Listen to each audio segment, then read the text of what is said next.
ढोल गंवार शूद्र पशु नारी सकल ताड़ना के अधिकारी। यह रामचरितमानस की चौपाई जिसका समय समय पर बहुत सारे विद्वानों ने अपने बुद्धि और विवेक से अर्थ निकाला, लेकिन उन अर्थों से आज तक यह समाज संतुष्ट नहीं हो पाया, क्योंकि यह रामचरितमानस में यह चौपाई कलंक के हिसाब से मानी गई है कि लोगों ने ये कहा कि तुलसीदास जी इतने विद्वान थे, उनको ये चौपाई लिखने की क्या जरूरत थी। लेकिन इस चौपाई का अर्थ अगर आपको समझना है, जो मेरी समझ में आता है मैं आज आपको बताऊंगा, अगर इसका अर्थ समझना है तो आपको आज से 500-600 साल पीछे जाना होगा, मुगल काल में जब रामचरितमानस की रचना हुई थी। उस समय ये चौपाई लिखी गई थी। उस समय की काल परिस्थिति को समझते हुए आप इसका अर्थ समझ पाएंगे। तो चलिए है आज बात करते हैं इस पर। तो कहते हैं ताड़ना शब्द। ताड़ना शब्द होता है जिसके लिए कहते हैं किसको ताड़ रहे हो। हम जब छोटे थे तो गांव में अगर कहीं गए, कोई जादूगर आ गया या किसी के घर गए, किसी को देख रहे तो पीछे से कोई माँ आ गया, पिताजी या कोई भाई आ गया, कोई यार दोस्त आ गया कि चलो क्या कर रहे हो, क्या किसको ताड़ रहे हो, क्या देख रहे हो, दिन भर ताड़े करे तो चलो। तो ताड़ना होता है देखना, निगाह रखना। किसी को बराबर आप ताड़ रहे हो, देख रहे हो, तो ताड़ना होता है देखना। तो ढोल का उन्होंने उदाहरण इसलिए लिया क्योंकि ढोल जो है खुशी में बजाई जाती है। तो उन्होंने कहा कि ढोल पर निगाह रखो, क्योंकि आज जैसे शहर पहले नहीं होते थे, उस समय 500-600 साल पहले गांव होते थे, छोटे छोटे गांव, कबीले, शहर नहीं होते थे। अब किसी के यहाँ कोई बच्चा हुआ या कोई शादी ब्याह है, खुशी का माहौल है, तो ढोल बजाई जाती थी, आज भी बजाई जाती है।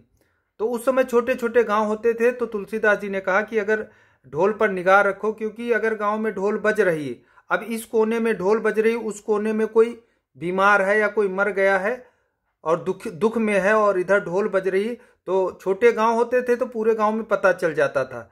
तो इसीलिए उन्होंने ये सोचकर कहा कि ढोल पर निगाह रखो, ढोल तब बजाओ पहले गांव में पता कर लो कोई दुख तो नहीं है। अगर कोई दुखी है तो तुम अपने सुख में बजा रहे हो तो वो ठीक नहीं है, मानव समाज के लिए और गांव के लिए भी हितकर नहीं है। क्योंकि कोई दुखी है और आप बजा रहे हो तो फिर वो आपसे दुश्मनी मानेगा। तो ये सोचकर उन्होंने ढोल का उदाहरण लेकर कहा कि ढोल पर निगाह रखो। फिर कहते हैं गंवार।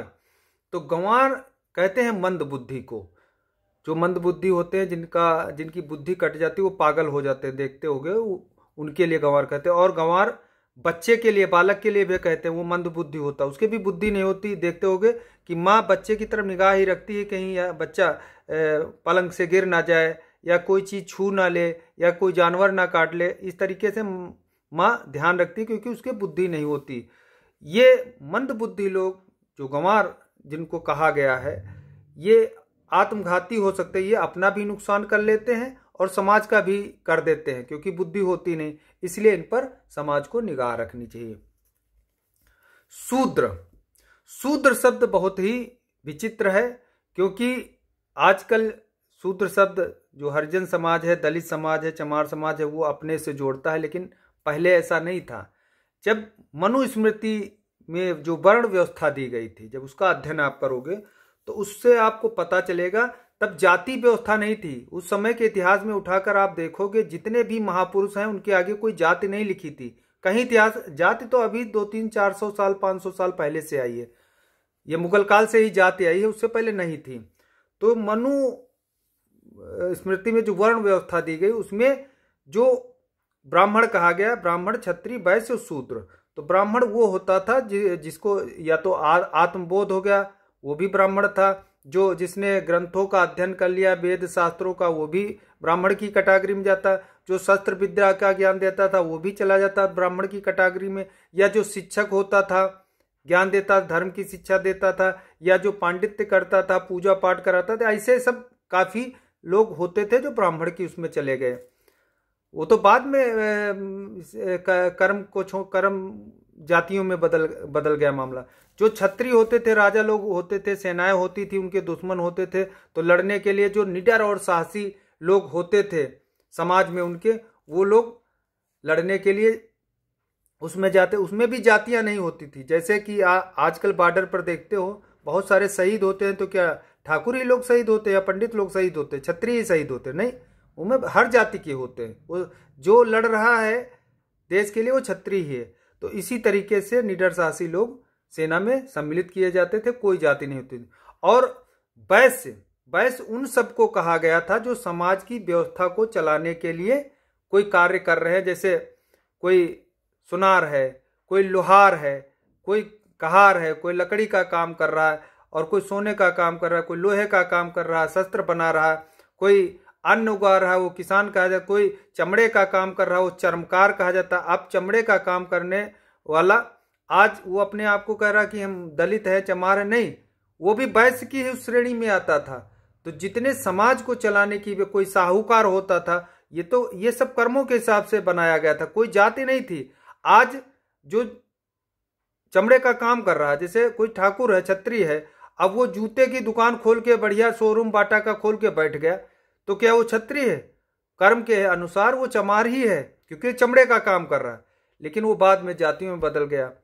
तो वो सारे वैश्य की श्रेणी में आते थे, जो समाज के लिए कोई अपना व्यापार करते थे या इस तरीके का काम करते थे। उसके बाद जब ब्राह्मण, क्षत्रिय और वैश्य तीनों के जो लायक नहीं था, जो कुछ करने लायक नहीं था, उसको बना दिया गया शूद्र, यानी नौकर। जाओ तुम नौकरी करो जाके। तो कोई दरबान बन गया, कोई व्यापारी के वहां नौकर बन गया, काम करने लगा, तो ये था शूद्र। और कहीं कहीं इतिहास में शूद्र को मतलब नीच भी कहा गया। तो नीच उसके लिए कहा गया कि शराब मदिरा का सेवन करने वाला या चोरी डकैती करने वाला, उसके लिए भी नीच कहा गया। तो शूद्र सेवक के लिए कहा गया, नौकर के लिए कहा गया। तो उसके लिए तुलसीदास जी ने कहा कि नौकर पर हमेशा निगाह रखनी चाहिए। अगर कोई मालिक है, अगर वो नौकर पर निगाह नहीं रखेगा तो चोरी करेगा और घर आपका लूट ले जाएगा। अगर कोई नीच है, समाज में लड़ाई झगड़ा करने वाला है, गुंडा है, बदमाश है, चोर है, डकैत है, उस पर भी आपको समाज को निगाह रखनी पड़ती है। इस तरीके से तुलसीदास जी ने कहा। फिर आता है पशु। पशु आपके आश्रित है। आप पशु जब पालते हैं तो वो बोल नहीं सकता, उसको कब चारा देना है आपको निगाह रखनी पड़ेगी, ताड़ना रखनी पड़ेगी। वो बीमार तो नहीं है, आपको ताड़ना रखनी पड़ेगी उसको देखना पड़ेगा। और उस समय जंगल होते थे, गांव में शेर आ जाते थे, भेड़िया आ जाता था, चीते आ जाते थे, पशुओं को खींच ले जाते थे, मारकर खा लेते थे। तो इसलिए यह सोचकर तुलसीदास जी ने कहा कि पशुओं पर विशेष ताड़ना रखो, निगाह रखो, उनकी सुरक्षा व्यवस्था की। अगर उनको सुरक्षित नहीं बांधोगे, सुरक्षित नहीं रखोगे तो जानवर खा जाएंगे उनको। तो ये तो हो गया पशु का। फिर आए नारी। नारी शब्द पर बहुत लोग उल्टा सीधा बोलते हैं, कहते हैं, लेकिन नारी पत्नी ही नहीं होती, नारी बेटी भी होती है, नारी माँ भी होती है, नारी बहन भी होती है। तो वो समय मुगल काल, तब ये कहा जाता है कि मुगल जब शादी होती थी हिंदुओं की बेटियों की, जवान हो जाती थी बेटियां, उनकी शादी होती तो कहते थे कि जबरदस्ती वो उठा ले जाते थे, जबरदस्ती शादी कर लेते थे। तो मुगल काल में वो जो सुअर होता था उससे वो अछूत मानते थे, तो सुअर काट के उसका खून ऊन लगा लेते थे पैरों में, नाखूनों में, तो ये लोग दूर भाग जाते थे। ये बचत के लिए हिंदू समाज करता था। तब के समय के लिए तुलसीदास जी ने इसीलिए कहा कि अपनी जो बेटियां हैं, बहन हैं, उन पर निगाह रखो, वो क्या कर रही, कहाँ जा रही, किससे बोल रही, किससे बात कर रही, क्योंकि वो समय और परिस्थिति नारी समाज के लिए ठीक नहीं थी। और आज के हिसाब से भी अगर सोचोगे तो बेटा जो होता है उसको अपनी माँ का ख्याल रखना चाहिए, उसको देखना चाहिए, ताड़ना रखनी चाहिए कि माँ बीमार तो नहीं, माँ को भूख तो नहीं ले। इसी तरह से बाप को भी अपनी बेटी का ख्याल रखना चाहिए, उसको देखना चाहिए, उसकी पढ़ाई लिखाई सब कुछ देखना चाहिए और कोई दिक्कत तो नहीं, बाप का फर्ज निभाना चाहिए। बहन भाई का जो प्यार का रिश्ता है तो भाई बहन एक दूसरे के सुख दुख के बारे में पूछें, उसको देखें, बहन क्या कर रही है ये भी देखे, भाई उसकी जिम्मेदारी है। और पति अपनी पत्नी का ख्याल रखे, क्योंकि वो आपकी अर्धांगिनी है, जीवन भर के लिए आपके साथ में आई। तो आज के परिवेश के हिसाब से ये भी ठीक है। तो इस चौपाई का अर्थ तो उस समय के हिसाब से बिल्कुल सटीक था, ठीक था, लेकिन आज के समय के हिसाब से अगर आप सोचोगे तो ठीक नहीं है। लोग इसको गलत समझेंगे, लेकिन ये गलत नहीं था, बिल्कुल ही सही था। लेकिन काल और परिस्थितियों के हिसाब से लोगों ने इस चौपाई का गलत अर्थ निकाला। अगर मैंने ये आपके सामने सही तरीके से इस चौपाई का अर्थ पेश किया हो तो कमेंट करके जरूर बताइएगा। बहुत बहुत धन्यवाद।